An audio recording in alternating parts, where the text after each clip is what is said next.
নমস্কার বন্ধুরা, অর্চনার কিচেনে আপনাদের সবাইকে স্বাগত। আজকে চলে এসেছি একটা সুন্দর রেসিপি নিয়ে। রেসিপিটা হলো সুজি আর বেসন দিয়ে একটা সুন্দর মিষ্টি রেসিপি। তার জন্য আমি কড়াইটা উনানে বসিয়ে দিয়েছি আর গ্যাসটা জ্বালিয়ে দিয়ে দিচ্ছি কিছুটা পরিমাণে গাওয়া ঘি।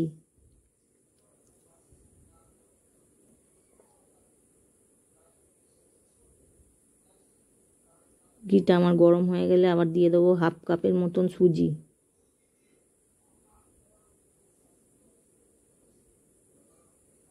এই সুজিটা আমি ঘিয়ের ওপর দিয়ে একটু ভালো করে ভেজে নেব। ভালো করে নেড়ে চেড়ে ভেজে নিতে হবে। আর এটা পুরো গ্যাসটা কমে দিয়ে করতে হবে। গ্যাসের আঁচটা একদম কমিয়ে দিয়ে করতে হবে, নাহলে সুজিটা পুড়ে খেতে খারাপ হয়ে যাবে। সুজিটা আমার ভাজা হয়ে গেছে। এবার আমি বেসনটা মিশিয়ে দেবো। আমি এখানে 100 গ্রামের একটু বেশি বেসন নিয়েছি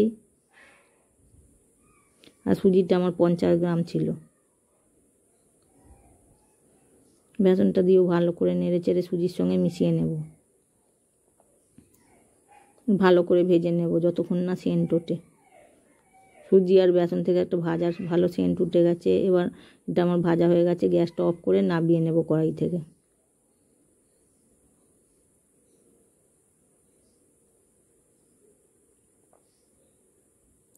এবার ওটা কড়াই থেকে নামিয়ে নিয়ে আমি আর একটু চিনির শিরা তৈরি করে নেব। তার জন্য আমি হাফ কাপের মতো একটু জল দিয়ে দিয়েছি আর দিয়ে দেবো 4 থেকে 5 চামচের মতো চিনি। আমার চ্যানেলের রান্নাগুলো যদি আপনাদের পছন্দ হয়ে থাকে তাহলে চ্যানেলটিকে সাবস্ক্রাইব করে পাশে থাকার অনুরোধ রইল। আর লাইক, কমেন্ট অ্যান্ড শেয়ার করবেন। চিনিটা আমি দিয়ে এবার একটা শিরা তৈরি করে নেবো, চটচটে শিরা তৈরি করে নেব। চিনিটা গলা পর্যন্ত আমি অপেক্ষা করব। চিনিটা আমার ভালোভাবে গলে গেছে। এবার আমি সুজি আর বেসনের মিশ্রণটা অল্প অল্প করে ঢেলে মিশিয়ে নেব। এই অবস্থায় আমি গ্যাসের আঁচটা একদম অফ করে দিয়েছি,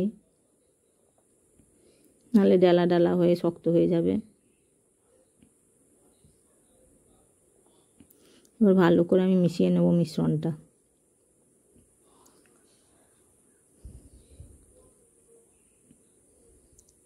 বেসন সুজির মিশ্রণটা ভালো করে খুন্তির সাহায্যে ভালো করে মিশিয়ে নিলাম।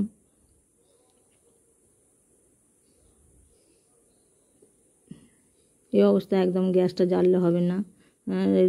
এরপরে দিয়ে দেবো আমি 1 কাপের মতো দুধ। 1 কাপ দুধ আমি মিশিয়ে নিয়েছি। এটা আগে থেকে জাল করা ছিল, জাল করে ঠান্ডা করা দুধ। এগুলো আমি মিশিয়ে এবার ভালো করে মিশিয়ে নিতে হবে। মিশিয়ে নিয়েছি। এবার গ্যাসের আঁচটা জ্বালিয়ে দিয়েছি।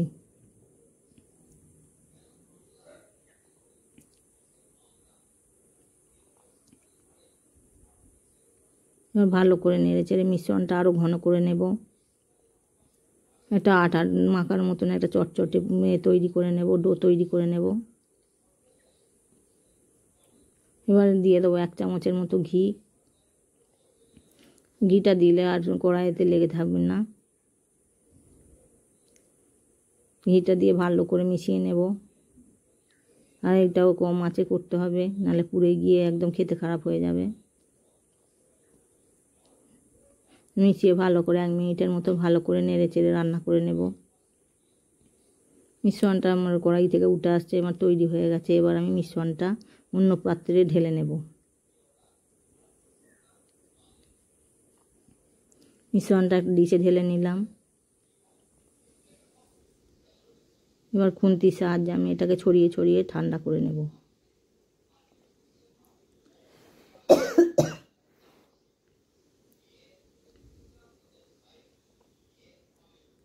এবার একটা ভালো ছড়িয়ে ঠান্ডা করে একটা সমান আকার তৈরি করে নেব। আর বরফি একটু পিস পিস করে কেটে নেব। আপনারা চাইলে আপনাদের ইচ্ছা মতন শেপ দিয়ে কেটে নিতে পারেন। আমি এখানে 4 চৌকো শেপ দিয়ে কেটে নেব। একটা ছুরির সাহায্যে আমি কেটে নিয়েছি। এবার একটা প্লেটে আমি উঠিয়ে নেব এগুলো।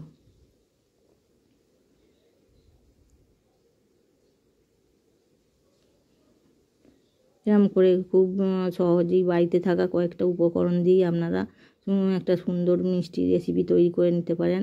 আর এটা ভাইদেরও এখানে রাখি পূর্ণিমাতে সার্ভ করতে পারেন।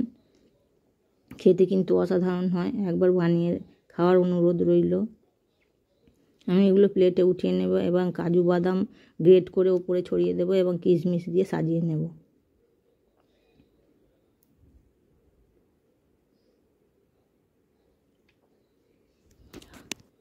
এগুলো আমি প্লেটে উঠিয়ে নেব এবং ওপর থেকে কাজু বাদাম গ্রেট করে দেবো আর একটা করে কিশমিশ দিয়ে ওপরে সাজিয়ে নেব।